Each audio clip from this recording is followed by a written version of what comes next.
Buktegiko podcastak. Martin Zaldiasek ezin zuen burutik kendu Carondelet generalaren tropen aurkako erasoan gertatutakoa. Bigarren aldiz, 2 egun eskaseko tartean, bizia galtzeko zorian egona zen. Infiltratuak, beste alderdiko berekideak, lehenbailen kendu nahi zuen tartetik, eta Zaldiasek segurutzat jotzen zuen gizon hark berriro ere huts egin ondoren, lehen baino are gorroto handiagoarekin bere hiltzeko modu baten bila jarraitzen zuela. Aldika, zaurituta zegoelarik, sukartuta, Bilbotik eta Arenal kafeko bere lagun artetik urrun, babesik gabe sentitzen zen, sastakaia sartu nahi izango zion edozeinen menpe. Hala ere, zorionez, une hartako ondoezak berak bildur irrazional batean erortzetik salbatzen zuen. Ez zeukan kemenik bere gogoeten ariari luzaro eusteko, ezta esna irauteko ere. Behin eta berriro loak hartzen zuen, xamurki. Handik aurrera, egarria baino ez zuen sentitzen. Beste edozein sentsazio ezabatzen zuen, egarri itzela. Lasai, poliki edan. Ura eskatu eta irrika biziz burruntzalitik edaten hasten zenero, azentu frantses arin batez kutsatuta iristen zitzaizkion hitzaiek belarrira. Bagezek zaindu egiten zuen. Asteazkenean hobeto sentitu zen. Kopeta hotza zeukala nabaritu zuen, eta burua askoz arinago. Sukarra jaitsi zitzaion seinale. Artean ahul sentitzen zen ordea. Gainera, balaren urratuak mina ematen zion. Ez kezkatu, guztiz normala da. Gorputza erreakzionatzen ari da eta oinak mina ematen dizu. Esan zion Bagezek, eguerdian, garbantzu platerkada bat ekarri ondoren zerbait jantzezan. Ez daukat jateko gogorik, lo egitea, hori da, nire gogo bakarra. Zaldias gezurretan ari zen. Berreskuratu berria zuen argitasunak garbantzu haiek ez probatzeko aholkatzen zion, aranburuk prestatuak izango zirela eta. Pozoituta egon zitezkeen. Guztiarekin, aranburu hura, Dominus, San Faustoko espedizioa baino lehen uste izan zuen bezain susmagarria altzen. Hain seguru ere ez zegoen. Seminarioko aspaldiko laguna bere ondoan eduki zuen erasoak iraun bitartean. Etzen bere izan, ez, bizia kendu nahi izan ziona. Asteazkenean bertan, arratsaldera, Zaldiasek bisita bat izan zuen. Gidari konpainiako Galarreta kapitaina Plateria kaleko etxean azaldu zen Merino tenientea laguntzuela. Lehenik, esan zion kapitainak agurtu ondoren. Zumalakarregi generalak zorionak emateko eskatu digula jakinarazi nahi dizut. Eskaini diguzun zerbitzua bikaina izan baita. Liberalek ez dute puska batean San Faustoko galera ahaztuko. Zaldiasek buruaz baiezkoa egin eta tentetu egin zen pixka bat ohean. Merino tenienteak 2 aulki hurbildu zituen. Orain konfidentzia bat egin nahi dizut. Bakarrik gaude ezta? Esan zuen kapitainak aulkietako batean eseriz. Zaintzen nauen frantsesa alboko gelan dago, baina ez dut uste adi dezakeenik. Nor da, poeta? Galdetu zuen maltzurki Merino tenienteak. Zutik zegoen, aulkiaren bizkarrari 2 eskue zeltzen ziola. Liz lore txuriak bere txapelean jarraitzen zuen. Oso ondo ari da portatzen, erabaki zuen Zaldiasek. Konturatuko zinenez, atzokoan etzen Zumalakarregi generala izan agerian jarri eta erasoari ekiteko agindua eman zuena. Ohitura hori hautsi egin zuen atzokoan, esan zuen kapitainak. Zaldias orduantxe jabetu zen, kapitaina bera izan zela bere nagusia ordezkatu zuena. Bere bizia arriskuan ikusten dugulako jokatu genuen gisa horretan. Susmo sendoak ditugu gure lerroetan infiltratuak badirela pentsatzeko. Armada karlista burumotz utzi nahi duten infiltratuak hain zuzen. Kapitaina txostenetara ohitutako ofizial baten moduan mintzatzen zen. Zaldiasek hitzaiek eragindako harridura irentsi eta galderaren zain geratu zen. Berea da heldu zen. Ongi, zer dakizuzuk, esan zuen kapitainak. Generalak adierazi digunez, jakinaren gainean zaude, bazenuen infiltratuen berri, gehitu zuen Merino tenienteak. Zelatari bakarra neukanik buruan. Nire bidaiari buruzko informazioa pasa zuena, konspirazioez ez nekien ezer. Gartxuki hitz egin nahi zuen, baina bere ahuldade orokorrak ahotsa ere ikutzen zion, dudati bihurtuz. Zer dakizuzuk, zehatz-mehatz, esan zuen kapitainak. gela itzalez betetzen hasia zegoen. Kanpamentuan zelatari bat dagoela segurua da, gutxienez bat, hasi zen Zaldias. Izan ere, nik jaso nuen informazioaren ondorioekin nahikoa dut, eten zuen kapitainak, bere solaskidearen nekea zoharturik. Nire lehen susmagarria Aranburu da, ofizialen jantokiko sukaldaria. Dominus esaten dioten bat, hain zuzen. Hori ezinezkoa da, gizon hori neuk ekarri nuen Madriletik, jaurti zuen Merino aulkiaren bizkarraz bereizi eta tein jarriz. Karlista zintzoa izan da beti? Lepoa jarriko nuke bere alde, kapitain. Utziozu hitz egiten, teniente, esan zuen kapitainak poltsikotik pipa bat atera eta Espainetara eramanez. Bigarren susmagarria Karrasko sargentua da, esan zuen Zaldiasek. Merino tenienteak sinestu ezin duenaren aurpegia jarri zuen. Instantean, keinua nabarmenduz, barrez hasi zen. Barre lehorra zen, arrenkuratsua. Kapitain, gizon honek ez daki ezer, Karrasko sargentua zeharo inozoa da. Nire iritziz, teniente, egin zion Galarretak ahotsa goratuz. Gizon hau oso ahul dago, bere aurpegia ikustean nahikoa da une batetik bestera hil daitekela konturatzeko. Utziozu, arren, hitz egiten. Bere nagusi Zumalakarregi generalak bezala, kapitainak tratabide handia zeukan, eriorekin. Ezin harengandik ez ditasunik espero. Enekien, hain gaizki nengoenik, xuxurratu zuen Zaldiasek ikaratuta. Jarraitu, mesedez, agindu zion Galarretak pipa tabakoz bete eta pizten zuela. Zaurituak edo eriak kontsolatzea ere ez zegoen, bere bete beharren artean. Dena dela, oraintxe bertan ez nago hain ziur, esan zuen Zaldiasek, bere ahots dudatiaz. San Faustoko erasoaldian, norbaitek tiroz jo ninduen, gure lerroetako norbaitek, esan nahi dut. Baina etzen Aranburu, ez Karrasko izan, biak nirekin zeuden eta. Tiroa bota zuena, menditarte horren beste aldean zegoen kokatuta. Merino tenienteak zerbait esan nahi izan zuen, baina isiltzea aukeratu zuen. Kapitainak hartu zuen berriro hitza. Ziur altzaude zauritu zintuen bala geure lerroetatik atera zela? Erabat ziur. Lehenbailen bukatu nahi zuen bere lana eta segituan egin zidan tiro, liberalak erasoari erantzuten hasi baino dexente lehenago. Tiro egin zuena infiltratu hoietako bat izan liteke, esan zuen kapitainak pentsakor. Kapitain, ni lehengoan nago, ezin dut imaginatu Karrasko traidore denik, eta Aranburu ere sartu zen Merino tenientea. Irurtzuna heldu orduko gertatu zitzaidana kontatuko dizuet, esan zuen Zaldiasek. Zauriaren inguru guztia minberatuta zeukan eta bukatzeko gogoz zegoen, baina ez zuen arinki jokatu nahi. Zelatari batek ez zuen inoren izen ona loitzen, informatu egiten zuen. Patrullaren jokaera arauzkanpokoa izan zen, hori bistakoa da, esan zuen kapitainak, Zaldiasek bere azalpena bukatu zuenean. Bere pipatik sortzen zen keari begira zegoen, erne eta pentsakor. Hori egia da, onartu zuen Merino tenienteak, lehengo harrokeriaren aztarnari gabe. Asmoren bat ba alduzu, galdetu zion Zaldiasek, bere ohe gainean flotatzen zuen kea eskua uxatuz. Oraingoz ez dugu ezer egingo, esan zuen Galarretak isilune baten ondoren. Baliteke Karrasko sargentua eta sukaldari hori konspirazioan sartuta egotea, baina ez zait iruditzen buru izan daitezkenik. Beste norbait izango da buru. Gizon honi tiroa bota ziona, behar bada. Neuk eta neure gizonek gertutik zainduko ditugu, esan zuen Merino tenienteak. Egia bada zuk ekarri zenituela Madriletik, aproposena zara, zalantzari gabe, erantzun zion kapitainak, oztasunez. Bai, jauna, esan zuen tenienteak burua makurtuz. Arroa zen menpekoekin, baina morroi espiritua gailentzen zitzaion nagusien aurrean.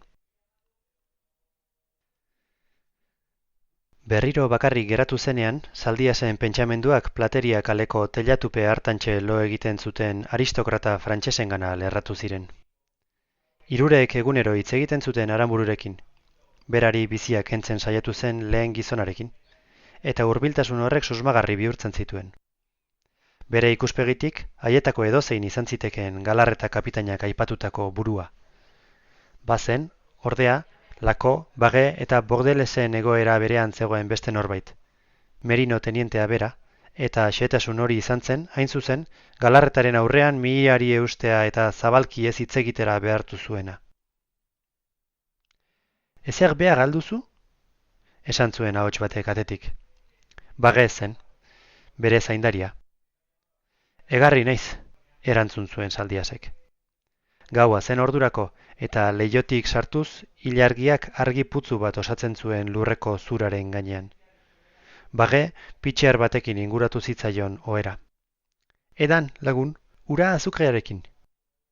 Zaldiasek nekez edan zuen, ura lodiegia bailitzen. Ez dakit lo egiterik izango dudan, esan zuen gero. Ahul jarraitzen zuen, eta zauriak gero eta min handiagoa ematen zion. Ezeren beharrik baduzu, deitu, esan zion Bagezek gelatik atera eta atea itxi baino lehen. Zaldiasek bere zaindariaren inguruan bildu zituen pentsamendu guztiak. Atsegina eta ezertakoa zen, baina infiltratuen burua bera izatea aintzat hartzeko moduko hipotesia zen. Gogoan zeukan, Lakostek ezagutu orduko gezurti deitu ziola, hau da zelatari, eta horrek ez zirudien jokaerarik egokiena bere bizia sekretutasunaren menpean leukakeen norbaitentzat. Bordelezi zegokionez gazteegia eta xamurregia zen. Bage bakarrik geratzen zen. Harengandik etorri bide zen tiroa. Merino tenientea ere ezin ahaztu, jakina. Baina Bage ura baldien bazen infiltratuen burua, akabo zen. Akabo, bai? Zeren sendatu beharrean, Bagezek pozoitu egingo baitzuen. Pentsamenduak bere gogoan indarra galtzen joan ziren, entzungaitz egin arte, eta larritasuna ere ezabatu egin zen. Luze gabe, ametsaren irudiek hartu zuten, haiek utzitako tokia. Zaldiasek egun oso bat baino gehiago pasatu zuen lotan. Aldian behin, garondoan Bagezen eskua antzematen zuen. Burua altxa eta zerbait ematen zion edatera, esnea edo. Ostiral goizaldean, hobeto sentituz, begiak zabaldu eta ohean eseri zen. Etxean zegoen iskanbilaz konturatu zen berehala. Garrasika hitz egiten zuen jendez beteta zirudien. Bere buru gainean, etxearen ganbara izan behar zuen hartan, pauso hotsa etengabea zen. Gran bia, esan zuen ahots batek gelaren txoko batetik. Bordele zen. Zabalki irribarre egin eta aldi berean, behatz erakusleaz, goiko ganbara seinalatzen zion. Zergatik zaude hor? Ni zaintzen egon altzara? Esan zion Zaldiasek, han ikustea zarrituta. Aurreko egunetan baino kementsuago atera zitzaion ahotsa. Bordelezek ez zuela ezer ulertzen adierazi zion keinu batez. Berriro sapai aldera seinalatu eta lehen esandakoa errepikatu zuen. Gran bia! Gran bia, bai, ondo, esan zuen Zaldiasek. Nolanahi ere, bere lehen pentsamenduek ez zuten jo berarengandik kanpo zeuden gauzetara. Gerrara, Zumalakarregiren aurkako konspiraziora edo Plateria kaleko etxe hartantxe zegoen San Faustoko atxilotuarengana. Behingoz, bere buruaz pentsatu zuen eta atzera bere gorputzera zetorreen biziaz. Buruak aixe lan egiten zion orain. Begiak, makalduta sukarrak bere menpe hartu zuenez gero, arin-arin mugitzen ziren gela osoan zehar. Bere belarriek zehazki bereizten zituzten etxeko zaratak eta enaren abistuak. Oinak berriz, ia ez zion minik ematen. Okerrena pasatu zela pentsatu zuen. Bagezi esker, sendatuta zegoela. Bere zaindariaz gogoratu orduko, buruan zerabiltzan pentsamenduak norabidez aldatu eta inguruko gauzetara itzuli ziren. Bage ura infiltratuen nagusitzat hartua zuen, hori gogoan zeukan, baina hortaz, bere heriotza desio bazuen, bera izan bazen San Fauston tiroa erantsi nahi izan ziona, zergatik ez zuen lana azkeneraino eraman bere ezinaz baliatuz. Zergatik ez zuen burkoa zito. Zergatik ez zuen pozoitu. Goiz erdian, Bage gelan azaldu zen. Tertziopelo urdineko jakatxoa zeraman soinean, aurreneko aldiz ikusi zuenean bezala, baina alkandora horia zen oraingoan, ez txuria. Liburu bat zekarren, eskuan. Bistan da, askoz hobeto zaudela, esan zuen sartu orduko, Zaldiasi zuzenduz. Jarraian, Bordelezi joan zitekela adierazi ondoren, ohe ertzean eseri zen gogaituta dagoenaren keinuaz. Konturatu altzara etxe honetan dagoen iskanbilaz, gaur goizaldeaz geroztik? Aurrena ez didate lo egiten utzi, eta gero ez didate irakurtzen utzi. Ze gertatzen da? Zergatik ekarri dute ona Garanbiako kondea?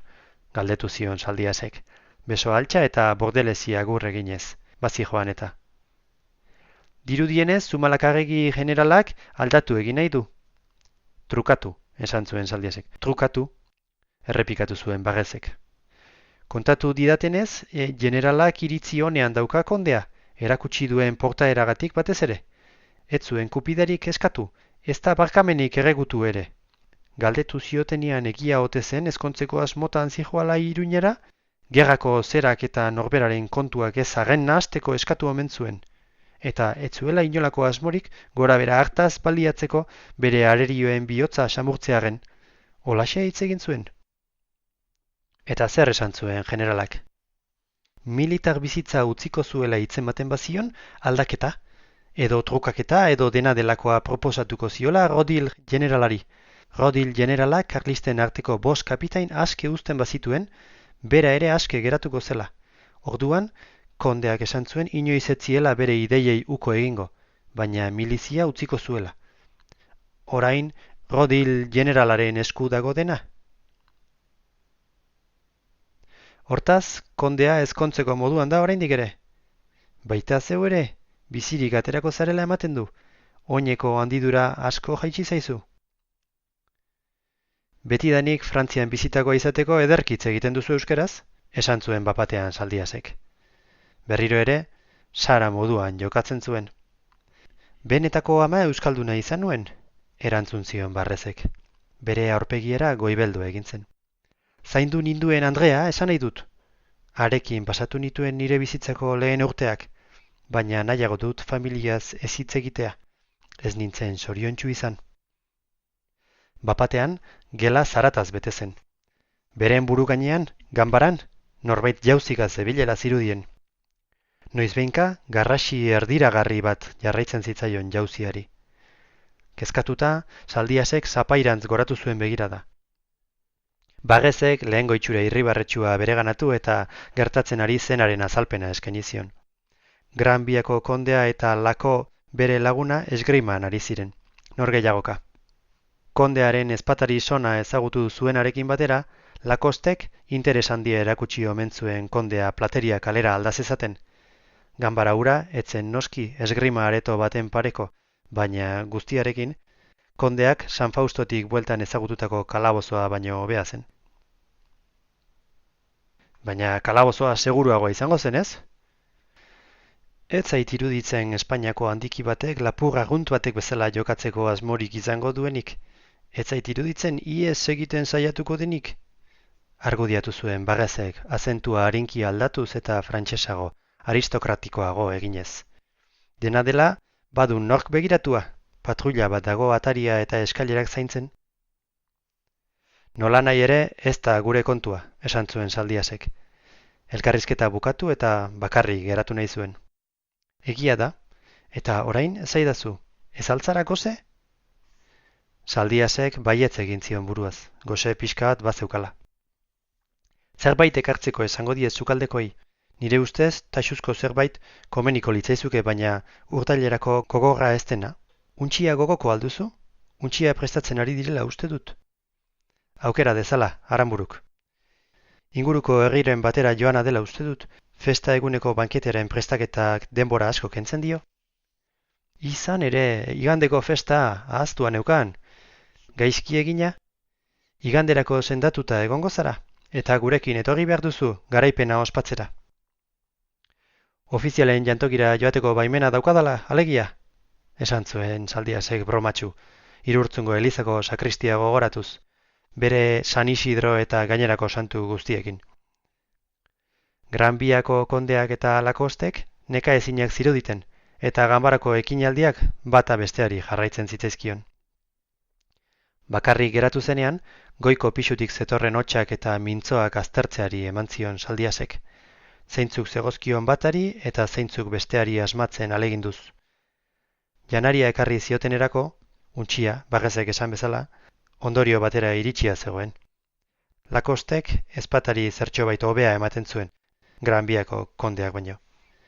10 erasoaldietatik 7 frantsesak irabazi zituen. Bazkaria bukatu eta laster etxea isiltasunera bihurtu zen. Lotaratzekotan zegoen Merino tenientea azaldu zenean.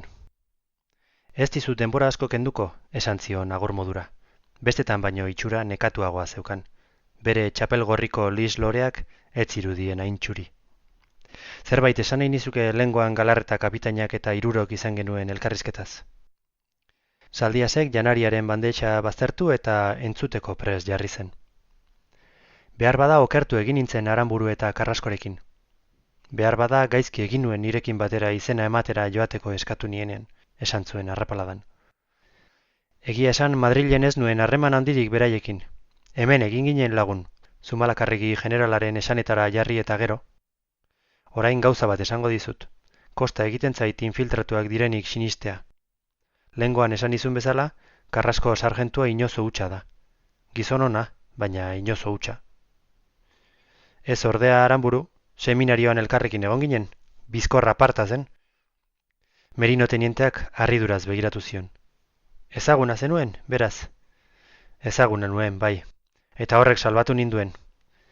Salbatu eta antza denez, arrastoan jarri ere bai, egin zuen asperen Merino tenienteak, ohearen inguruan aruntza eta onuntza zebilela. Bere urduritasuna nabaria zen. Zerbait esatera etorri zara eta oraindik ez didazue zer argitu, bota zuen Zaldiasek. Arrazoia duzu, erantzun zuen Merino tenienteak, tupustean gelaren erdian geldituz. Zera esan nahi nizun, arrasto honean zaudela eta horrez gain, neuregatik egon zinela bizia galtzeko zorian. Zerbait aipatu nuen zure etorreraz, Sararen etorreraz alegia ofizialen jantokian, eta gogoan daukat sukaldaria, Aranburu edo Dominus, han inguruan zebilela. Huts barkaezina izan zen. Ez odoltxarregin, teniente. Zure huts horrek mesede ere egin digu. Horregatik gaude arrasto honean, eta ez kezkatu, isilik gordeko dut. Asko eskertuko dizut, ez nuke nire izen ona galdu nahi. Hitza ematen dizut, teniente, baina esaidazu azken gauza bat. Nori egin zenion konfidentzia? Frantses horietako bati? Ez, Zumalakarregiri berari, baina ez nintzen konturatu sukaldaria dena ditzen zegoela. Ulertzen dut, bai. Mila esker berriro ere zure diskrezioagatik, esan zion Merino tenienteak gelako ateraino joanez. Guztiz osatzen zarenean, Galarreta eta besteekin bilera egingo dugu. Deituko dizut. Eskailerak jaitsi eta izkutatu egin zen. Loa hartu baino lehen, Zaldias joan berria zen gizon hartaz pentsatzen aritu zen une batez. Handinaia eta harroa zen, baina ez zen arerioarentzat lanean ari. Denez ere, bere buruarentzat ari zen, bere karreraren mesederako.